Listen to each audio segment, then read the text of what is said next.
दोस्तों आज के वीडियो में हम ऐसे 7 तरीकों के बारे में जानेंगे जिन तरीकों को इस्तेमाल करके ये ठग लोग लोगों के साथ आज के वक्त में सबसे अधिक ठगी कर रहे हैं। दोस्तों ये जो 7 तरीके हैं जिनसे स्कैम किया जाता है इन ठग लोगों के द्वारा, ये सातों ही तरीके ये ठग लोग इसलिए आजकल सबसे अधिक अपना रहे हैं क्योंकि इन तरीकों को ये ठग लोग जब भी अपनाते हैं किसी भी व्यक्ति पर, तो अगला व्यक्ति कुछ समझ नहीं पाता और वो घबरा के इन ठग लोगों की चंगुल में फंस जाता है। फिर लाखों करोड़ों का चूना ये ठग लोग उस व्यक्ति को लगाते हैं। दोस्तों इन सब में जो पहला तरीका है वो है डिजिटल अरेस्ट स्कैम। आपने खूब सुना होगा कि डिजिटल अरेस्ट के नाम पे ये स्कैमर लोग लोगों को वीडियो कॉल करते हैं। पीछे से ये स्कैमर लोग एक ऐसा बैकग्राउंड दिखाते हैं जिसमें एक पुलिस स्टेशन दिखता है या फिर एक सीबीआई का ऑफिस दिखता है, और सामने जो व्यक्ति लोगों को दिखाई देता है वो एक पुलिस की वर्दी में होता है या फिर किसी सरकारी एजेंसी का कोई अधिकारी। इसी रूप में ये स्कैमर लोग अपने आप को दिखाते हैं लोगों को। तो इनको जब भी एक आम आदमी उस वीडियो कॉल पर देखता है तो वो घबरा जाता है, क्योंकि एक आम आदमी को यही दिखता है कि वाकई में मेरे को एक पुलिस थाने से कॉल आया है, वाकई में मेरे को एक सीबीआई के ऑफिस से कॉल आया है। दोस्तों ये स्कैमर लोग उस अगले व्यक्ति की इसी घबराहट का फायदा उठाकर उसको एक डिजिटल अरेस्ट के नाम पर ब्लैकमेल करते हैं और उसको बोलते हैं कि हमने आपको अरेस्ट किया है, जिसमें वो आप पर अलग अलग आरोप लगा सकते हैं। दोस्तों इन सबसे एक आम आदमी बौखला जाता है और फिर वो स्कैमर लोग उस डिजिटल अरेस्ट से बाहर निकलवाने के लिए लोगों से पैसों की डिमांड रखते हैं और एक आम आदमी उस डिजिटल अरेस्ट वाले चुंगल से निकलने के लिए पैसे भी उन स्कैमर लोगों को पे कर देता है। लेकिन दोस्तों आपको ध्यान रखना है, कोई भी व्यक्ति आपको वीडियो कॉल करे और पीछे से उसका जो बैकग्राउंड है वो आपको पुलिस स्टेशन जैसा दिखे या आपको कोई पुलिस अधिकारी दिखे या कोई सीबीआई का अधिकारी दिखे और वो आपको बोले कि हमने आपको डिजिटल अरेस्ट किया है, तो आप बिल्कुल भी ना घबराएं। जो सामने आपको दिखाई देता है वो बिल्कुल फर्जी है, उसमें कुछ भी हकीकत नहीं। वो सिर्फ आपको लूटने का प्लान बना रहा है, पुलिस के नाम पर धमकी देकर, सीबीआई के नाम पर धमकी देकर। आप ऐसे लोगों से कभी भी ना घबराएं।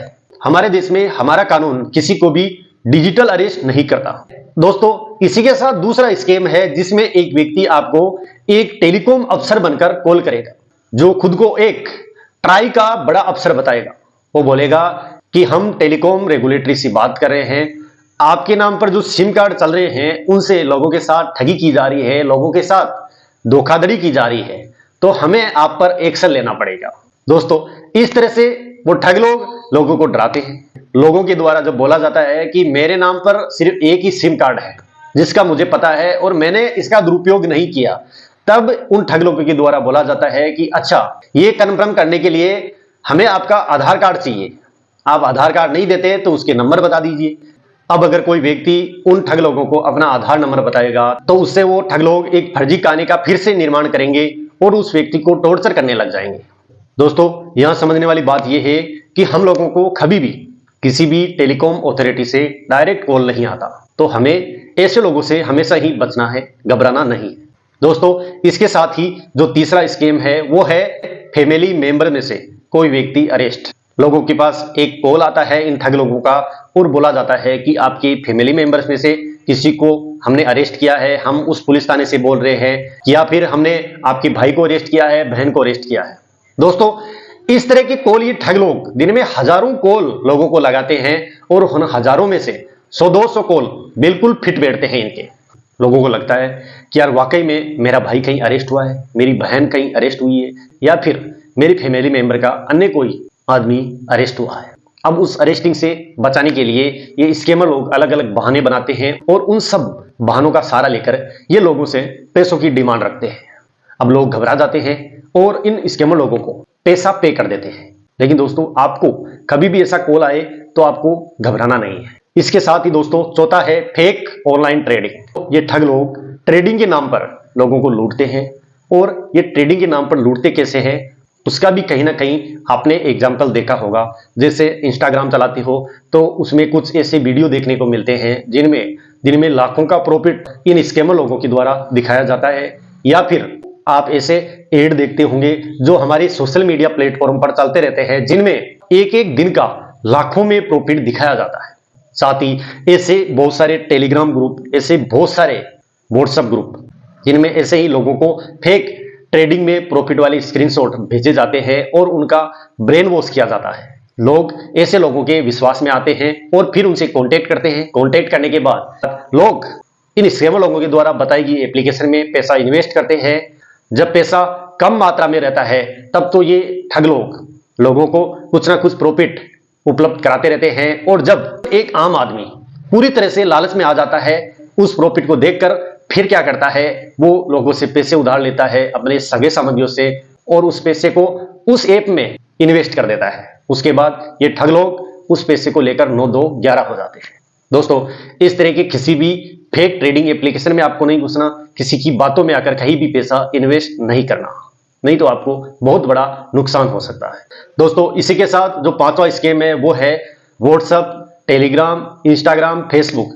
इन पर हमारे पास ऐसे मैसेज आते रहते हैं जिनमें लिखा होता है कि आप हमारी पोस्ट को लाइक कीजिए, आप हमारे वीडियोज को लाइक कीजिए, आप हमारी इमेज को लाइक कीजिए, या फिर आप हमारे पेज को लाइक कीजिए और घर बैठे कमाइए खूब सारा पैसा। दोस्तों, लोग जब ऐसे मैसेज को खोलते हैं, उनमें जो फोटोज वीडियोज होते हैं उनको जब वो लाइक करते हैं, लाइक करते रहते हैं, तो 1 या 2 दिन बाद लोगों को इन स्कैमर लोगों के द्वारा 50 या 100 रुपए प्रॉफिट के रूप में दिए जाते हैं।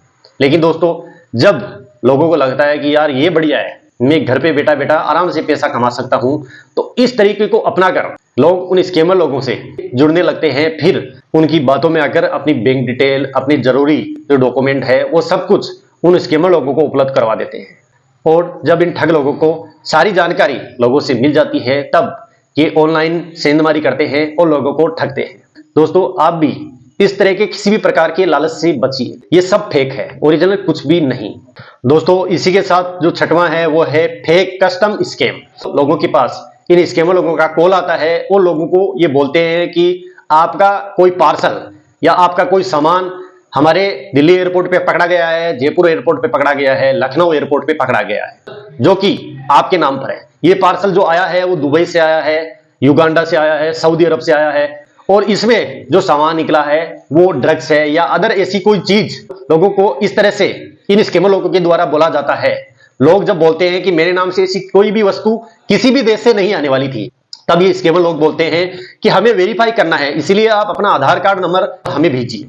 जब लोग आधार कार्ड नंबर इनको भेजते हैं तो ये एक झूठा फर्जी केस उसी आधार कार्ड के नाम पर बनाते हैं। एक झूठा पार्सल, एक झूठे पार्सल की रसीद उस आधार कार्ड के आधार पर ये स्कैमर लोग बनाते हैं, जो किसी ऐसे सामान की होती है जो कानून के दायरे में बिल्कुल भी लीगल नहीं है।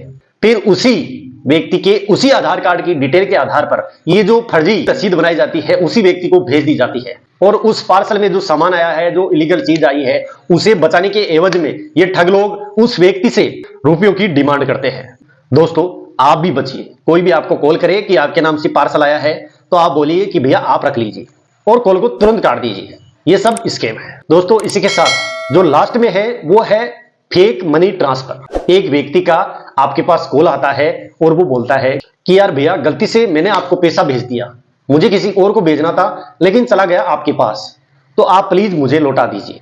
दोस्तों, ये ठग लोग, स्कैमर लोग, एक ओरिजिनल जो बैंक का मैसेज आता है हम लोगों को कब, जब हमें कोई पैसा भेजता है क्रेडिट होने का, वैसा ही एक फेक मैसेज हम लोगों के पास भेजते हैं और उस मैसेज का वास्ता देकर ये ठग लोग बोलते हैं कि आप देखिए, आपको मैसेज आया होगा 50,000 का, 40,000 का, जो मैंने गलती से आपको सेंड कर दिया, तो आप प्लीज मुझे वापस सेंड कर दीजिए। अब दोस्तों, इसमें लोगों को चुना ऐसे लगता है कि लोग क्या करते हैं, वो जो टेक्स्ट मैसेज है उसको ही देखते हैं, वो अपने बैंक के बैलेंस को नहीं देखते। अब उस टेक्स्ट मैसेज को देखकर लोगों को लगता है कि यार गलती से आ गया होगा बेचारे का, तो वापस रिटर्न करता है। लेकिन दोस्तों, वो जो मैसेज होता है वो तो बिल्कुल फेक होता है, तो ऐसे में लोगों को चूना लग जाता है। तो आप भी ऐसे स्कैम से बच के रहिए। तो दोस्तों, इस वीडियो में बस इतना ही। बाकी हम फिर मिलेंगे किसी नए टॉपिक के साथ। तब तक जय हिंद, जय भारत।